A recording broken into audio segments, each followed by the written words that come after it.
नमस्कार, खबरों की खबर में आपका स्वागत है।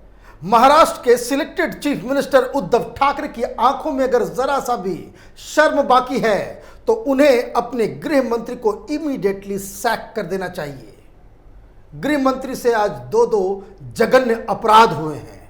पहला कि उन्होंने मुख्यमंत्री की ही बातों को खुलेआम, जिसे कह सकते हैं कि उसकी हवाइयां निकाल दी, उनके आदेशों का जो है उल्लंघन किया। और दूसरा जो इससे भी ज्यादा जघन्य अपराध है कि वो चूना अखाड़े के जो दो साधु, जिनको महाराष्ट्र में 200 लोगों ने घेर के लिंच किया, दानवीय तरीके से उनको मारा गया, उनको बचाने में जुटे हुए हैं, उस पर राजनीति कर रहे हैं। पहले आपको बताते हैं कि किस तरीके से अनिल देशमुख ने उद्धव ठाकरे के आदेशों को चुनौती देकर के उसकी पूरी हवा निकाल दी। उद्धव ठाकरे जैसे ही ये पूरा बवाल मचा था सोशल मीडिया के जरिए, जब 2 संतों की मौत हुई तो 4 दिनों तक उद्धव ठाकरे की सरकार सोती रही, कोई उस पर एक्शन नहीं लिया। और जब सोशल मीडिया के जरिए ये मसला जब उठा तो बड़ी बेशर्मी से वो मीडिया में आया और वो कहे कि भाई हिंदू मुसलमान नहीं करना, किसी जाति धर्म संप्रदाय को इसमें नहीं जोड़ना, इस पे राजनीति नहीं करनी है। लेकिन आज उनके ही गृह मंत्री ने उनके ही आदेशों का, जो कह सकते हैं कि लात मार के उसे बाहर कर दिया, उनके आदेशों को। आज वो टीवी के सामने, मीडिया के सामने अवतरित हुए और वो बयान क्या देते हैं कि 101 एफआईआर दर्ज की गई है, उनको पकड़ा गया है और उनमें से एक भी मुसलमान नहीं है। मुख्यमंत्री ने तो कहा था कि हिंदू मुसलमान नहीं करना, लेकिन गृह मंत्री ये मुसलमानों को क्लीन चिट दे रहा है। ये क्या है? ऐसी बात उनको कहने की क्या जरूरत पड़ी? आपने वो लिस्ट दे दिया, आपने तो बता दिया कि मुसलमान नहीं है, तो और कौन है तो ये भी आप बता देते। साधुओं को किसने मारा, उनकी जाति धर्म क्या है वो भी आप बता देते। मुख्यमंत्री ने तो कहा था कि इसमें हिंदू मुसलमान नहीं करना है, लेकिन इसने कर दिया, तो इसकी सजा क्या है? इसकी सजा क्या है उद्धव ठाकरे साहब? अगर आपकी ही बातों को आपके मंत्री नहीं मानते हैं तो इसका मतलब है कि आपकी साख में, आपकी राजनीति में, आपकी जो सत्ता के प्रति जो लोभ है उसको आपके ही समर्थक दल अच्छी तरह से पहचानते हैं। और जब गृह मंत्री ने खुद मुसलमानों को क्लीन चिट दी है तो बहुत सारे सवाल आज उनसे पूछना जरूरी है। उन्होंने जो लिस्ट दी है वो पूरा लिस्ट उन्होंने जारी किया है, तो आज अनिल देशमुख को, उद्धव ठाकरे को ये बताना चाहिए कि इसमें जो अक्यूज्ड नंबर, जो लिस्ट दी गई है उसको ध्यान से देखिए। जो अक्यूज्ड नंबर 9 है Jairam Dhag Bhavar, accused number 18 Mahesh Sitaram Rawate, 20 number पे गणेश देवाजी राव, 91 नंबर पे रामदास रूप जी आसरे और 92 नंबर पे सुनील सोमजी रावते हैं। ये 5 लोगों की कुंडली क्या है ये गृह मंत्री बताने का कष्ट करेंगे? उद्धव ठाकरे क्या बताएंगे? ये जो 5 नाम मैंने बताए हैं आपको, ये कौन है? ये सीपीएम के लीडर्स हैं। ये लोकल लेवल पे जहां पे संतों को घसीट घसीट के मारा गया डंडे और लाठी से, ये उसमें शामिल थे जिनके खिलाफ महाराष्ट्र की सरकार, उद्धव ठाकरे की सरकार ने इन्हें जेल में बंद किया है। तो उसकी कुंडली ये है कि ये सीपीएम के लीडर हैं। आपने हिंदू मुसलमान कर दिया तो रिपोर्ट्स ये भी आ रही हैं कि जो 200 लोग जो संतों को दौड़ा दौड़ा करके मार रहे थे, उनमें बहुत के गले में क्रॉस लटका हुआ था। ये रिपोर्ट आ रही है। तहकीकात कौन करेगा? ये तहकीकात तो जर्नलिस्ट नहीं करेगा। आपने लुंज पुंज सीआईडी वाली एक इन्वेस्टिगेशन आपने बना दी, उससे वो नहीं होगा। और मैं आपको बता दूं इसमें क्या पूरा नेक्सस चल रहा है।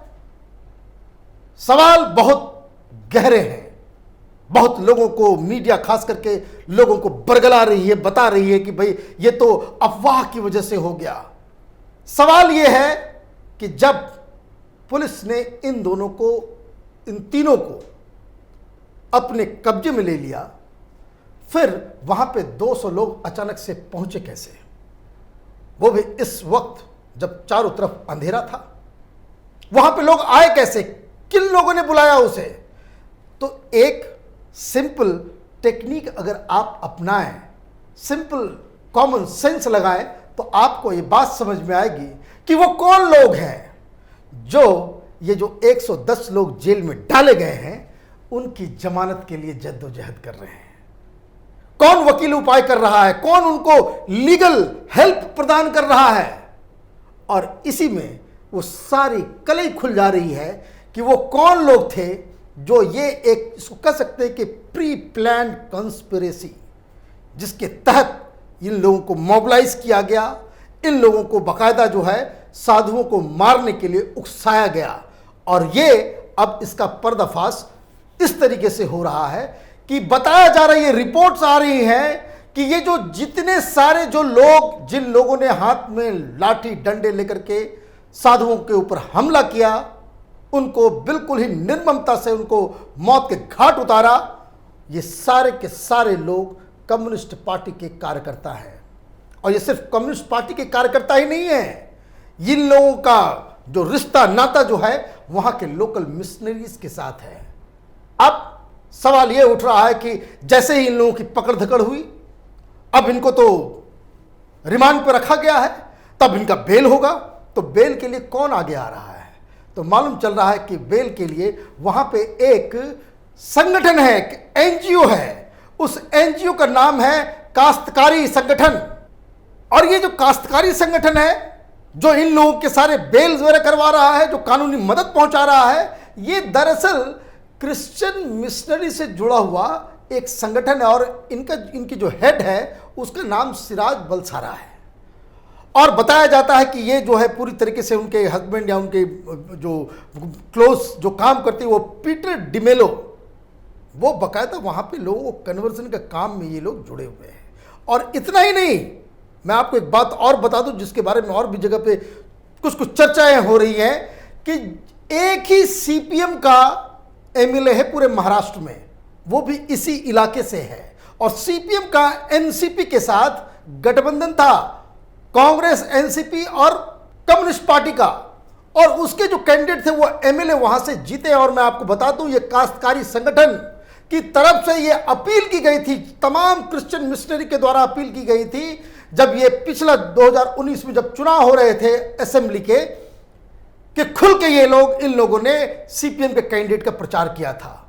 और यही कहानी यही खत्म नहीं हो रही है, एक नेक्सस है वहां पे क्रॉस और कम्युनिज्म का।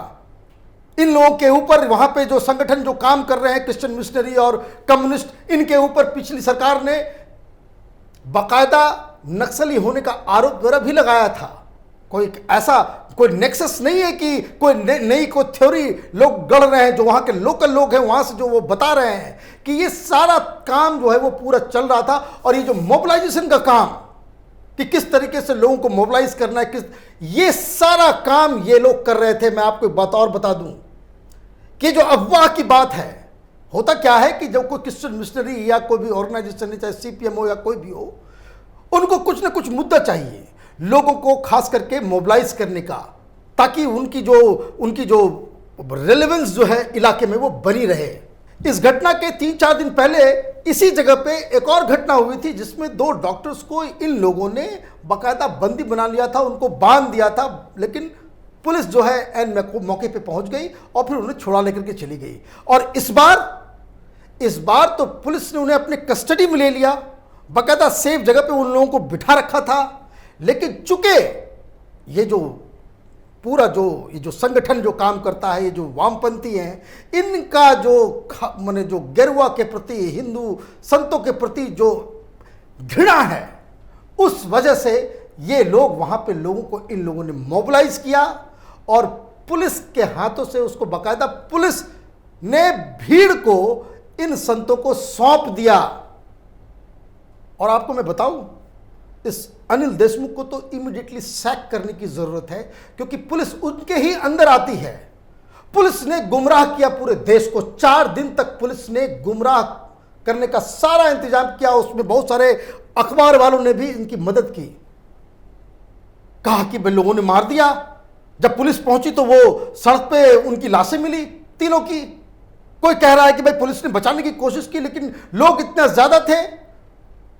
वो तो ऊपर वाले का शुक्र है कि वीडियो बाहर आ गया जिसमें साफ साफ दिख रहा है कि पुलिस ने इस भीड़ के हवाले इन संतों को किया। और तो और उस वीडियो में एक तो मौका एक ऐसा आता है जिसे देख करके बिल्कुल ही ग्लानि होती है कि जिस राज्य का मुख्यमंत्री बाला साहब ठाकरे का सुपुत्र हो, उसमें उनकी पिटाई हो रही है। वो बेचारे 70 साल के बुजुर्ग संत, वो पुलिस वाले का हाथ पकड़ने की कोशिश करते, पुलिस वाला झड़क देता है। उस पूरे डिस्ट्रिक्ट का एक भी पुलिस ऑफिसर जो आला अधिकारी है वो अब तक सर्विस में कैसे बना हुआ है? चूड़ियां पहन रखी है मुख्यमंत्री ने।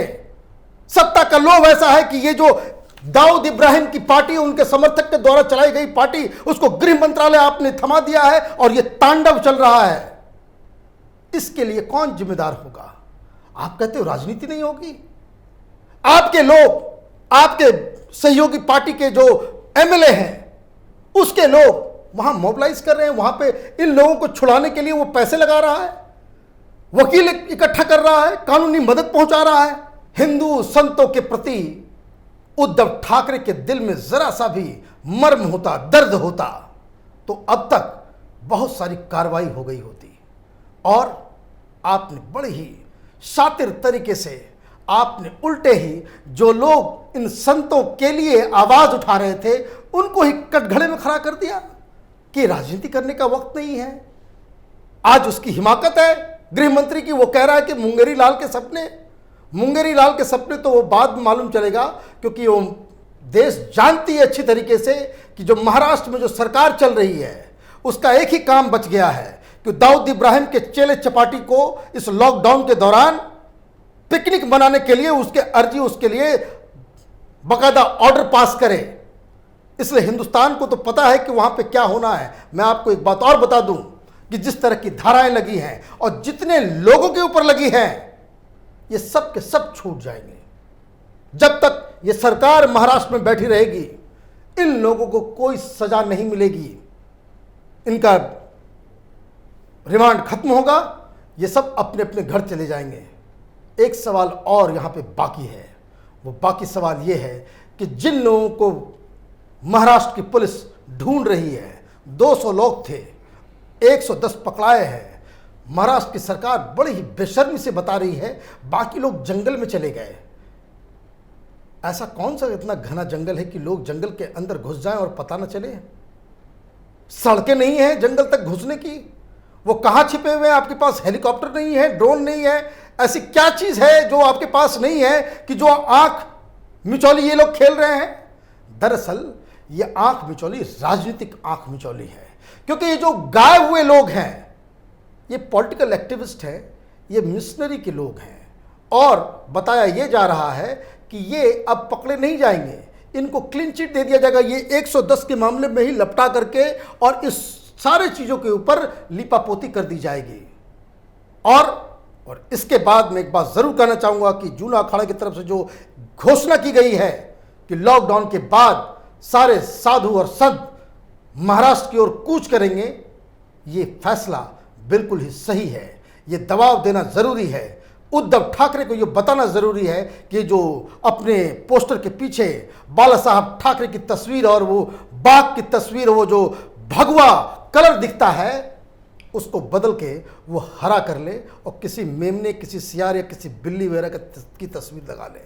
अदरवाइज ये हिंदुस्तान, इस जो जघन्य अपराध हुआ है, इसके लिए शिवसेना को कभी माफ नहीं करेगी। आप देखते रहिए कैपिटल टीवी। हमारे वीडियोस को लाइक कीजिए, शेयर कीजिए और हमारे चैनल को सब्सक्राइब कीजिए। धन्यवाद।